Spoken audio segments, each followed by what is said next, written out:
வணக்கம். சுதந்திரம் அடைந்த பிறகு இந்த நாட்டில் தாழ்த்தப்பட்ட சமூகத்தை சேர்ந்தவர்கள் இதுநாள் வரையில் சரிசமமாக இந்த சமூகத்தில் நடத்தப்படுகிறார்களா என்றால் இல்லை. வெறும் பேச்சளவுதான் இருக்கிறது. இன்றும் இரட்டை டம்ளர் முறை இந்த தமிழகத்திலே இருந்து வருகிறது என்பதை கேட்கின்ற பொழுது மன வேதனையும் வருத்தத்தையும் அளிக்கிறது. இந்த சமூகம் என்றைக்குமே தாழ்த்தப்பட்ட சமூகமாகவே வாழ்ந்து வருகிறார்கள் என்றால் அதை நம்மால் ஏற்க முடியவில்லை. சமீபத்தில் 2 ஆண்டுகளுக்கு முன்பாக வேங்கவயல் கிராமத்தில் மலம், அதாவது குடிநீர் தொட்டியில் மலம் கலந்த வழக்கு இன்று முடிவடைந்திருக்கிறது. அந்த வழக்கு எப்படி போகப்பட்டது, எப்படி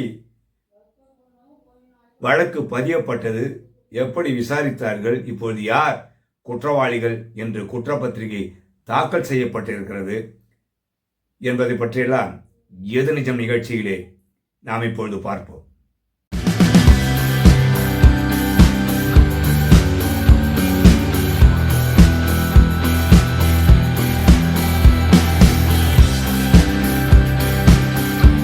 அந்த பகுதியில் ஒரு சில குடும்பத்தை சேர்ந்தவர்கள், குழந்தைகள், பெரியவர்கள் எல்லாம் வாந்தி, மற்றபடி டிசென்ட்ரி இதெல்லாம் ஆகி உடல் நலக்குறைவு ஏற்பட்டு மருத்துவமனையிலே சேர்க்கப்பட்டார்கள்.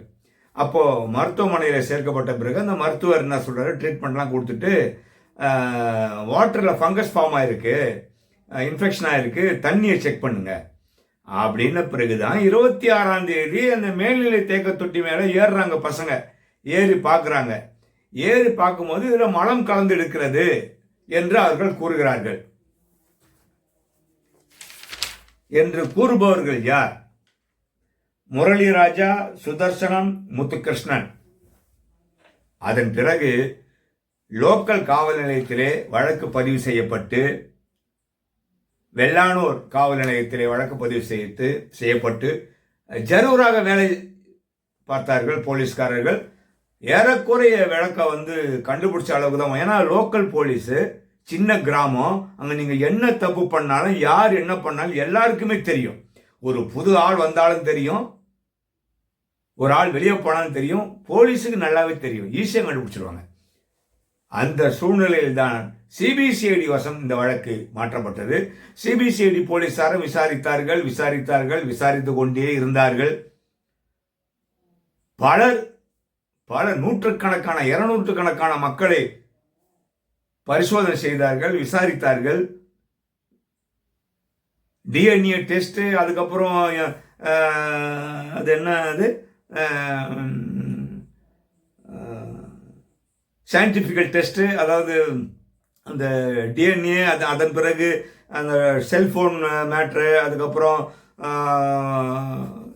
கடிதங்கள், டாக்குமெண்ட், என்னென்னவோ சொன்னாங்க. இவ்வளோ சேர்ந்துருக்கு, கண்டுபிடிச்சிட்டோம், செஞ்சிட்டோம் அப்படின்னு எவ்வளோ போராட்டங்கள் நடத்தப்பட்டது. அப்போவே உஷாராக இருக்கணும். அது மட்டும் இல்லாமல் இப்போ சிபிசிஐடி என்ன சொல்கிறாங்கன்னா, குற்றப்பத்திரிகை தாக்கல் பண்ணிட்டாங்க. இப்போ ரவீந்திரன் அப்படிங்கிறவர் ஹைகோர்ட்டில் சத்யநாராயண நீதிபதி முன்னால் ஒரு இது வருது. அதாவது யாருன்னா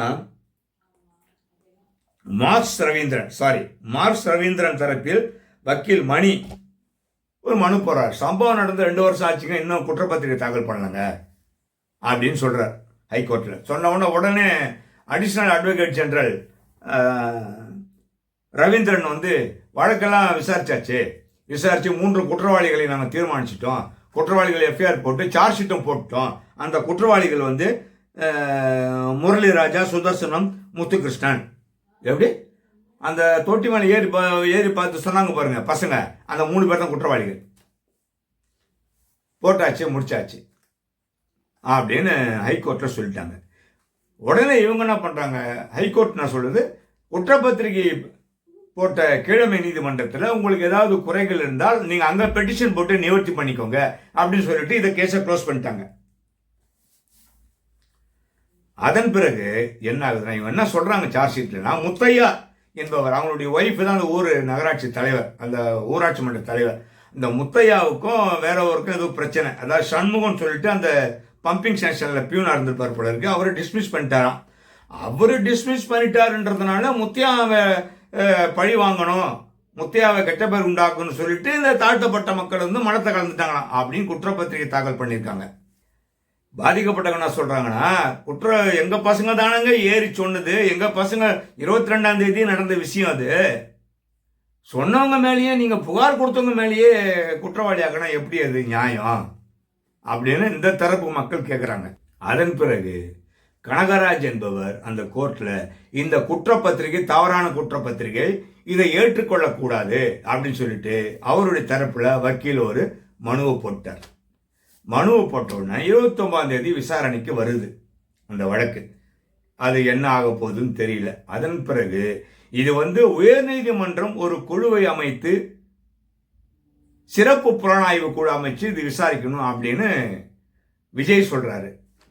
திருமாவளவன் அவர்கள் என்ன சொல்றாரு, சிபிஐ விசாரிக்கணும் அப்படிங்கிற எல்லா நம்ம கம்யூனிஸ்ட் மாதவனும் அதான் சொல்றாரு, எல்லாரும் அதான் சொல்றாங்க. ஆனால் சிபிசிஐடி போலீசார் என்ன சொல்றாங்க அப்படின்னா, வதந்திகளை பரப்பாதீர்கள். இப்ப ஆனாவனா இது ஒன்று எடுத்துக்கிறாங்க, வதந்திகளை பரப்பாதீர்கள். எது வதந்தி? தயவு செய்து வதந்தினா என்ன அர்த்தம் அப்படிங்கிறது எனக்கு தயவு செய்து ஒரு டெபினிஷன் கொடுத்துருங்க. நாங்க பேசவே மாட்டோம். வதந்தினா என்ன சொல்லுங்க. இப்போ இது வந்து குற்றப்பத்திரிகை தாக்கல் பண்ணது தப்பு, அது வந்து சரியான குற்றப்பத்திரிகைல நிறுத்தி வைங்க அப்படின்னு சொல்றாரு, அது வதந்தியா? சொல்லுங்க. புகார் யார் கொடுத்தாங்களோ அவங்களே குற்றவாளியை சேர்த்திருக்கிறீங்க, எந்த வகையில் நியாயம் கேட்கறாங்க, இது வதந்தியா? வதந்தினா என்ன? அதுக்கு அர்த்தம் தெரியல. நீங்க அர்த்தம் சொன்னீங்களா அது தகுந்த மாதிரி நாங்களும் வீடியோவில் பேசுவோம், இல்லைன்னா வாயை மூடின்னு மூலையில் உட்காந்துப்போம். இது இது எதை நோக்கி போய்கொண்டு இருக்கிறது என்று தெரியவில்லை. இது வந்து தாழ்த்தப்பட்ட சமுதாயம் தாழ்ந்து கொண்டேதான் இருக்க வேண்டுமா? அவர்களை உயரவே விட மாட்டீர்களா? என்னடா அது கொடுமை? தம்மாத்தூண்டு கிராமம், அந்த தம்மாத்தூண்டு கிராமத்தில் இருக்கிற குற்றவாளியை கண்டுபிடிக்க முடியல.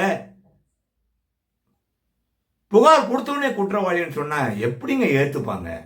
சிபிஐ விசாரணை கேட்கதான் செய்வாங்க. எல்லோரும் மக்கள் மனதிலும் எழுகின்ற சந்தேகம், அதை நீங்க வதந்தின்னு சொல்றீங்க. திருத்திக்கோங்க. சந்தேகத்தை தீர்த்து வைக்கக்கூடிய கடமை சிபிசிஐடி போலீஸ் கிட்ட இருக்கு. சிபிசிஐடி போலீஸார் சில விஷயங்கள் அற்புதமா பண்றாங்க, ஃபர்ஸ்ட் கிளாஸா பண்றாங்க. என்னால் அதை ஒன்றும் புரிஞ்சிக்க முடியல. சிபிசிஐடி போலீஸையே சில விஷயங்கள் தொகு தண்டனை வாங்கி கொடுக்குறாங்க, ஆயுள் தண்டனை வாங்கி கொடுக்குறாங்க, அடிச்சு நொறுக்கி எடுக்கிறாங்க. சில விஷயங்கள் பார்த்தீங்கன்னா ரொம்ப கீழ்த்தரமா இந்த மாதிரி பேசுற அளவுக்கு வந்துடுது. கள்ளக்குறிச்சி ஸ்ரீமதி வழக்கு எடுத்துங்க. குற்றப்பத்திரிகை தாக்கல் பண்ணீங்க, ட்ரையல் நடத்துனீங்களா? குற்றப்பத்திரிகையே நீங்க வந்து க்ளோஸ் பண்ணிட்டீங்க. க்ளோஸ் பண்ற அளவுக்கு, அந்த கேஸை க்ளோஸ் பண்ற அளவுக்கு நீங்க குற்றப்பத்திரிகை தாக்கல் பண்ணிட்டீங்க. ஆனா பாப்பா மகன் விடலை, போட்டாரு பெட்டிஷனை. அந்த கேஸ் உங்களால நிரூபிக்க முடியுதா? அலைஞ்சிட்டு இருக்கிறீங்க. அவர் கேட்கிற எவிடன்ஸ்லாம் உங்களால கொடுக்க முடியல. சிபிசிஐடியிடம் இருந்து சில டாக்குமெண்ட்டுகள், சில ஆவணங்கள் கேட்கிறாரு, கொடுக்க மாட்டாங்க. அப்ப அந்த கேஸ் என்ன ஆகும்? அவ்வளவுதான் அந்த கேஸ். அந்த மாதிரி தான் வேங்கவேல் கேஸும். இப்ப எல்லா டாக்குமெண்ட்டும் கேட்பாங்க, யாரெல்லாம் விசாரிச்சிங்க எல்லா டாக்குமெண்ட்டும் கொடுங்க. இப்ப குற்றப்பத்திரிகையினுடைய நகலையும் கேட்டிருக்காங்க. வேங்கவேல் விஷயத்துல சிபிசிஐடி போட்ட குற்றப்பத்திரிகை கேட்டிருக்காங்க. இது யாருடைய அறிவுரையின் பேரில், யாருடைய ப்ரெஷர்ல இந்த மாதிரிலாம் இவங்க விசாரிக்கிறாங்கன்னு தெரியல, ஒன்றும் தெரியல. இந்த மாதிரிலாம் பேசினா வதந்தி கிளப்புறாங்க அப்படின்னு சொல்றாங்க. வதந்தியை கிளப்ப வேண்டிய அவசியம் எங்களுக்கு இல்லை. நாங்கன்னா ஒன்றும் தெரியாது, முட்டாளா நாங்க? சொல்லுங்க. நான் விவரம் தெரியாதவங்களா தேவையில்லாத பேசுறதுக்கு? தேவையில்லாத பேசுவானுங்க, முட்டா பாயிடுவ, அறிவில்லாதவனுக்கு பேசுவானுங்க. விவரம் தெரிஞ்சவங்க எங்களுக்கெல்லாம் தேவையில்லாதெல்லாம் பேச மாட்டோம், கரெக்டாக தான் பேசுவோம். வதந்திலாம் பேச மாட்டோம், புரியுதுங்களா? அதனால எல்லாரையும் வதந்தி வதந்தி வதந்தின்னு தயவு செய்து அவங்க வாயை மூட நினைக்காதீங்க சிபிசிஐடி போலீஸார். அது நல்லா இருக்காது. இது வந்து ஆட்சியாளர்களுக்கு கெட்ட பேர். அடக்குமுறை மாதிரி வந்துடும் இது. ஏன்னா பெரியவர் கலைஞர் இருந்த காலத்தில் இருந்து இந்த சமூகத்தை, அரசாங்கம் செய்கின்ற தவறை எவன் சுட்டி காட்டுகின்றானோ அவர்களை காவல்துறையை ஏவி வைத்து அடிப்பது, பொய் வழக்கு போடுவது, இதுதான். அதே கொள்கையை பின்பற்றுகிறார் எனது அருமை அண்ணன் மரியாதைக்குரிய மாண்புமிகு தமிழக முதல்வர் ஸ்டாலின் அவர்கள். இது தவறான விஷயம். மறுபடியும் நான் சொல்றேன், 2026 இது எல்லாமே பிரதிபலிக்கும். மீண்டும் இன்னொரு காணொலி காட்சியில் உங்களை சந்திக்கின்றேன். நன்றி, வணக்கம்.